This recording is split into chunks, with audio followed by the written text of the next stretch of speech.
Hola todos, bienvenidos. In this video I'm going to talk about my first experience as an American visiting Nicaragua.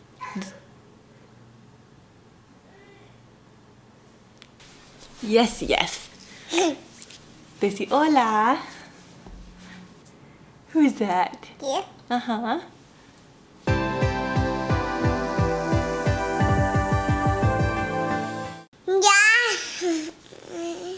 So this is the first video in a 3-part series, and I'm actually second guessing and thinking maybe I should make 4 parts because this is going to be kind of long, I think.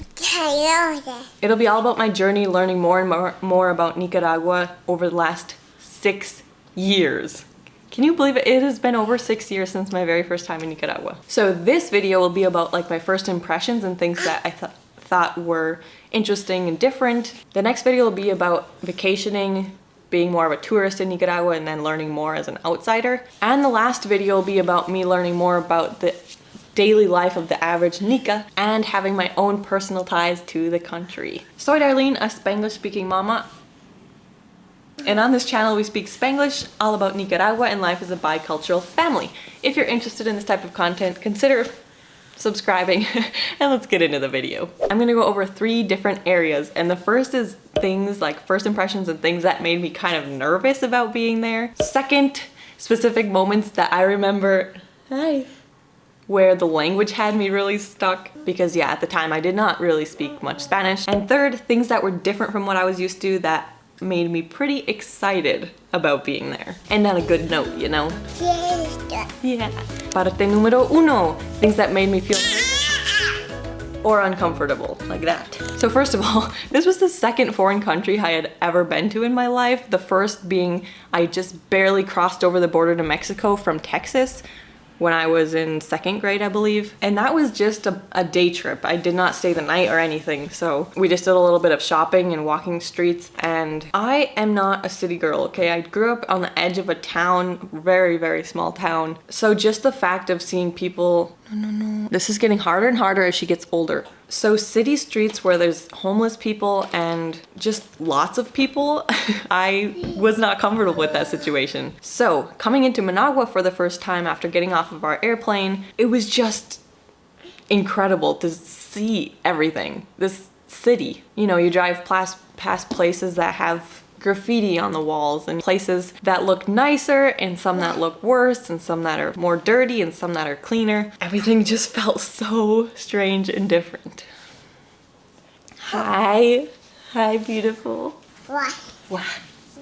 And we also came in at night, so of course when it's dark out, things feel just a little bit more extreme. Our first night was at a hotel with an English-speaking guy who was from the US, so that felt pretty comfortable for all of us. But then, for the majority of our trip, we stayed in a place called Aserradores.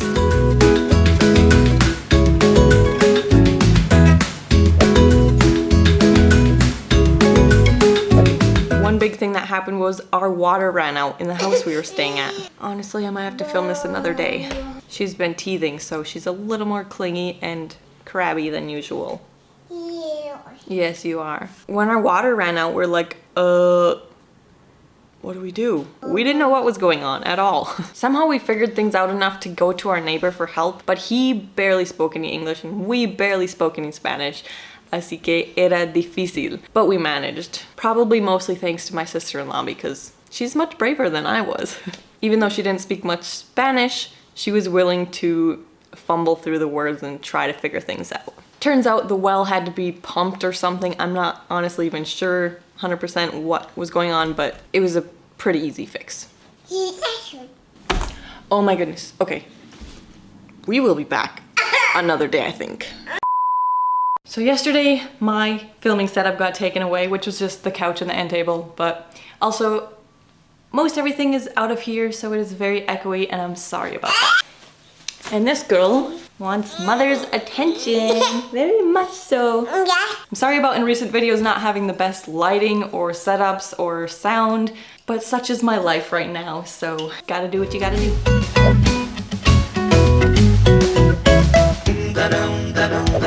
Another thing that worried or made me a little bit nervous about being in Nicaragua was the stray dogs everywhere. And I think in the town that we were staying in, there weren't as many stray dogs as like in the cities, for example. It's really loud, honey.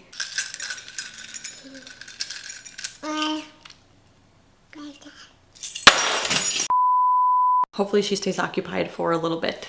Okay, into the video. So the dogs made me nervous because you never know if stray dogs are like gonna come and randomly bite you, or like if they have rabies or any sort of diseases. So just not knowing these dogs me puso nerviosa.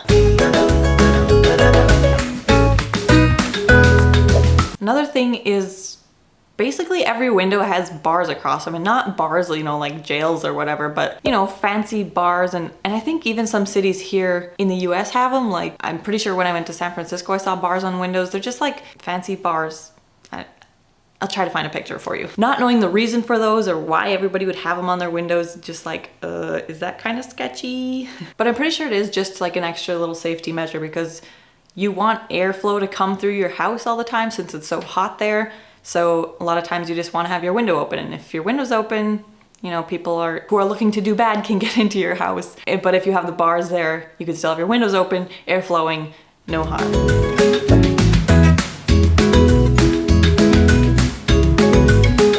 It also made me nervous every time I saw out of the corner of my eye, very fast movement, like on the walls or in the corners or on the floors. These little lizards, I think they're lizards, are very prevalent everywhere you go. And of course, since the houses need a lot of air ventilation, there are places that these lizards can get into the houses. They are harmless, I'm pretty sure, but they were something that took time to get used to. And especially the very first time we were in Nicaragua, we did not know if those things were poisonous or what they were liable to do. So that was a little scary. And one more thing that made me very nervous was the noises all throughout the night. Different animals making sounds that I'd never heard before, and sometimes fireworks would be set off, and those fireworks at night in the dark a lot of times sound like gunshots. I mean, what did we know? People shoot off fireworks all year round in Nicaragua. So as I've come to know Nicaragua, of course, none of these things make me nervous anymore. Solo necesitaba tiempo to get used to these things. Hi guys, so I'm editing this video right now and it is very long. So I'm cutting this video into 3 different parts. One part, obviously, well, you watched it already, so thanks for watching. And next part will be posted on Wednesday, and then the third part will be posted next Saturday. So keep your eyes open for that. Dad, look. I'm with your dad.